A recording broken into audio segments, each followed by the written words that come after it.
Assalamualaikum warahmatullahi wabarakatuh. Kembali lagi di channel Mr. N. Pada video kali ini saya akan menyambung sebuah cerita horor yang judulnya Teror Lelembut Gunung Karang Akibat Buang Air Besar di Gunung. Setelah mengambil tenda di rumah Acong, mereka pun memulai pendakian.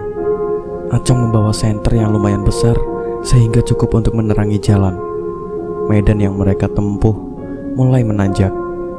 Acong jalan di barisan depan, Nurul kedua, sementara Faisal di baris paling belakang. Dari kejauhan terdengar suara dengkur babi membuat Nurul ketakutan. "Suara apa itu, Bang?" tanya Nurul sambil menoleh ke belakang. "Tenang saja, itu hanya suara babi," yang jawab malah Acong. Faisal menoleh jam tangannya. Dia lalu menyuruh Acong untuk berhenti. "Sudah waktunya sholat isya. Kita berhenti dulu di sini," ujar Faisal. Faisal lalu mengeluarkan 2 botol air dari dalam ranselnya. Ia serahkan 1 botol pada Nurul. Mereka berdua berwudu. Air di botol itu masih ada sisa. Faisal menyerahkannya pada Acong. "Mau wudu?" tanya Faisal. "Enggak, kalian saja. Aku tak pernah sholat," jawab Acong. Faisal kembali menutup botolnya. "Kau tahu arah barat sebelah mana?" tanya Faisal ke Acong. Acong pun menunjuk ke sebuah arah. Saking seringnya ke puncak Gunung Karang, Acong sampai hafal di sebelah mana matahari terbit dan tenggelam. Tak lama kemudian, Faisal dan Nurul menggelar sejadah. Mereka berdua sholat berjamaah, sementara Acong hanya berdiri di samping mereka. Sesekali ia menyorotkan cahaya senter ke belakang untuk memastikan kalau tidak ada babi hutan yang mendekat. Saat Acong menoleh ke Faisal yang sedang sujud, tampak Nurul berdiri di belakang Faisal.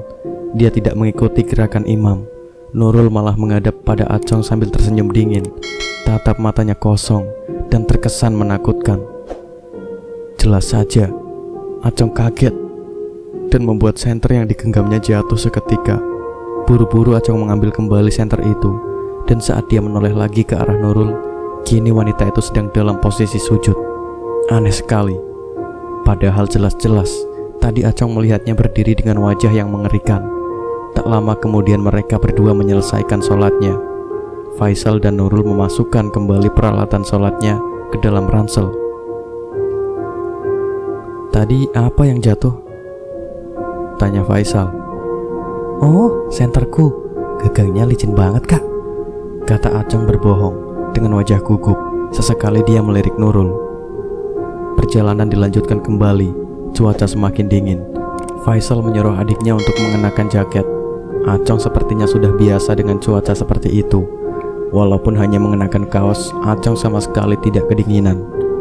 Di tengah-tengah perjalanan, Acong mendengar seorang wanita yang berbisik di belakangnya. "Acong!" desis wanita itu. Sontak saja Acong berhenti lalu menoleh ke Nurul. "Iya?" tanya Acong. "Kenapa ya?" Nurul malah balik tanya. "Tadi ada yang panggil namaku," kata Acong. "Salah dengar kali. Ayo lanjut saja," sahut Faisal dari belakang. Medan semakin curam. Acong mengeluarkan sebuah tali berwarna putih dari dalam tasnya. "Kalian pegang ini," perintah Acong. "Buat apa?" tanya Nurul. "Biar gak ada yang hilang. Kita semakin masuk ke wilayah hutan lebat," jawab Acong. Mereka bertiga saling memegang tali. Tak lama kemudian Faisal minta berhenti. "Aku sakit perut nih. Boleh buang air besar gak, Cong?" tanya Faisal sambil meringis memegangi perutnya. "Ya sudah, sana ke semak-semak aja, Kak," kata Acong. Faisal pun lari ke semak-semak dengan membawa botol air minum. Tinggallah Acong dan Nurul. Mereka berdua sama-sama diam. Sebenarnya Acong masih takut dengan apa yang dilihatnya barusan. Wajah Nurul begitu datar dan menakutkan. 20 menit berlalu, tapi Faisal tak kunjung muncul. Acong benar-benar heran kenapa buang air besar lama sekali. Karena bosan menunggu, Acong menghampiri semak-semak tempat Faisal buang air besar. Namun Faisal tidak ada di sana. Acong panik. Dia lalu menggerakkan cahaya senternya ke sembarang arah sambil berteriak memanggil Faisal. Tanpa disengaja, cahaya senternya menyinari 3 sosok manusia yang sedang berjalan ke timur. Tak salah lagi, itu adalah Faisal. Sedangkan 2 orang lainnya adalah sosok yang menyerupai Acong dan Nurul. Sambil berteriak, buru-buru Acong lari mengejar Faisal. Kak Faisal, teriak Acong sangat kencang hingga membuat Faisal menoleh kepadanya. Dari kejauhan Faisal tampak bingung, sebab dia melihat 2 sosok Acong sekaligus. Kak Faisal kembali, jangan terpengaruh lelembut gunung ini. Acong semakin mendekat. Dia mengambil batu sebesar genggaman tangan. Lihat ini, kata Acong sambil melemparkan batu itu ke arah sosok lelembut. Batu itu pun menembus tubuh mereka seperti menembus kabut. Kedua sosok yang menyerupai Acong dan Nurul kemudian masuk ke dalam kegelapan. Mereka menghilang begitu saja, sedangkan Faisal masih terheran-heran dengan apa yang dilihatnya barusan. Hampir saja dia dibawa oleh lelembut gunung karang. Mungkin karena Faisal buang air besar sembarangan di gunung, jadinya jin di gunung itu marah. Untung saja Acong segera datang dan menyadarkan Faisal. Setelah itu Acong menuntun Faisal untuk pergi dari sana. Ada apa bang? Tanya Nurul. Dia juga panik karena barusan mendengar si Acong berteriak memanggil nama Faisal. Gak ada apa-apa dek. Ayo kita pergi dari sini, jawab Faisal dengan ekspresi wajahnya yang tampak panik. Malam semakin larut. Mereka akhirnya tiba di pos 1. Di sana ada sebuah gubuk kecil yang ukurannya hanya muat untuk 2 orang saja. Punten, Acong mengetuk pintu gubuk. Di dalam gubuk ada seorang lelaki tua yang sedang duduk sila. Lelaki itu mengenakan baju dan celana panjang warna hitam. Monggo, jawab lelaki tua sambil menoleh pada Acong. Suaranya terdengar serak dan berat. Bah, kalau boleh kami ingin menumpang menginap di area sini, kata Acong dengan sangat sopan. Silakan saja, asal jangan berisik.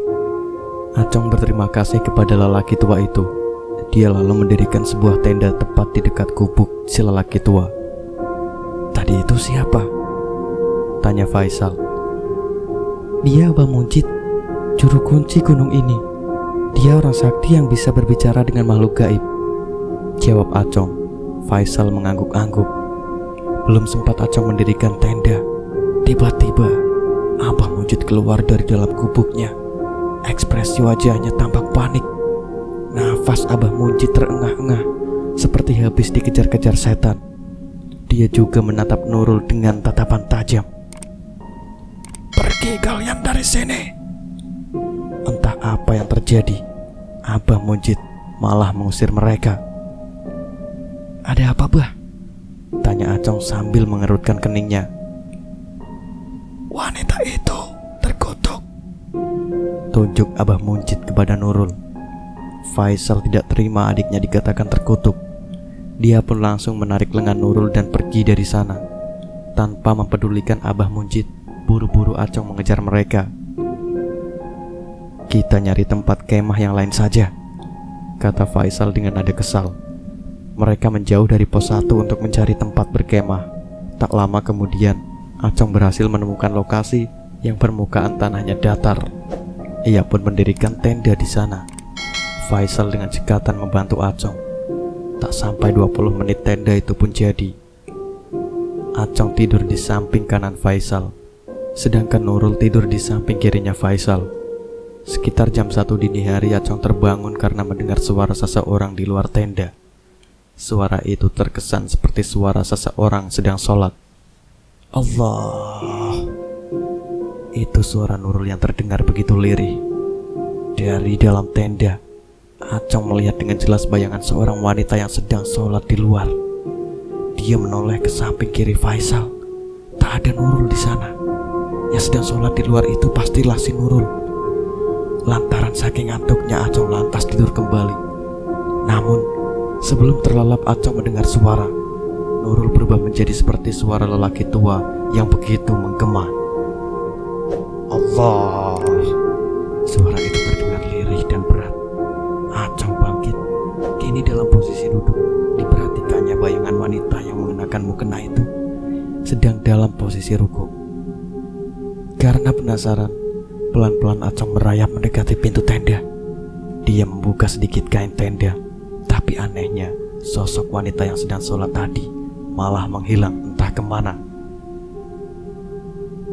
"Cari saya ya." Entah dari mana datangnya, Nurul tiba-tiba duduk di dalam tenda. Dia masih memakai mukena. Wajahnya sangat pucat. Kedua bola matanya hitam semua. Melihat wajah Nurul yang menakutkan, seketika saja Acong kencing di celana. Dia ingin teriak tapi tidak bisa. Suaranya seakan tercekat di tenggorokan. Acong buru-buru membangunkan Faisal. Dia sangat ketakutan melihat wajah Nurul seperti itu. Faisal yang saat itu masih dalam keadaan kantuk langsung merogoh ranselnya dan mengeluarkan sebuah Al-Quran kecil. Dia mengarahkan kitab suci itu ke wajah adiknya sambil membaca ayat kursi. Bukannya takut, Nurul malah semakin brutal. Dia mencekik leher kakaknya sendiri. Acong panik. Dia coba menghentikan serangan Nurul, tapi Acong sendiri malah terjungkal. Tenaga Nurul sangat tidak wajar. Faisal semakin tercekik dan kesulitan bernafas. "Jorik mabur dia kadito." Tiba-tiba terdengar suara Abah Muncit dari luar tenda. Dia mengacungkan goloknya ke langit. Disambut riuh angin kencang. Nurul mendongak ke atas sambil berteriak lalu pingsan begitu saja. Abah Muncit menyuruh mereka untuk keluar dari dalam tenda. Nurul dipopong oleh kakaknya. Tampak di luar, Abah Muncit sangat marah. Penampilan Abah Muncit ini sangat khas. Dia punya jenggot juga, brewok yang tebal dan berwarna putih. "Apa tujuan kalian naik gunung ini?" tanya Abah Muncit. "Saya mau sembuhkan adik saya, Bah, di Sumur 7," jawab Faisal dengan terbata-bata. Dia masih menahan sakit di lehernya. "Siapa yang menyuruhmu?" tanya Abah Muncit lagi. "Seseorang dalam mimpi saya, Bah." Kini Faisal menunduk. "Cuy, percaya sama perintah setan?" Abah Muncit meludah. Dia kesal lantaran malam ini pertapaannya diganggu. "Adikmu tidak akan sembuh di Sumur 7. Kalau sembuh, ayo ikut dengan Abah," katanya. Acong dan Faisal saling tatap. Sebenarnya Faisal itu tidak gampang percaya sama orang asing. "Ikuti saja, Kak. Abah Muncit orang sakti," saran Acong. Dengan ragu-ragu Faisal pun menuruti saran Acong. Sambil membopong adiknya, Faisal masuk ke dalam hutan mengikuti Abah Muncit. Acong juga ikut ke sana. Dia jalan di barisan paling belakang. Tak lama kemudian mereka tiba di sebuah lokasi yang sangat asing bagi Acong. Itu seperti sebuah lahan kosong. Di tengah-tengah lahan itu ada 3 batang pohon pisang yang diletakkan berdempetan. "Baringkan adikmu di sini," pinta Abah Muncit. Faisal nurut saja. "Adik saya mau diapakan, Bah?" tanya Faisal. "Aku akan mencabut lelembut yang nempel di tubuh adikmu," jawab Abah Muncit. Faisal dan Acong diminta menjauh beberapa meter dari tempat Nurul dibaringkan. Abah Muncit lalu berjalan ke semak-semak.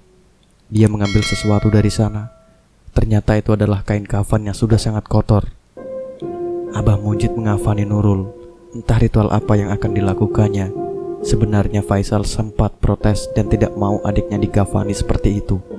Tapi lagi-lagi Acong meyakinkan Faisal untuk percaya saja pada Abah Muncit. Bulan mengambang dengan tenang di langit.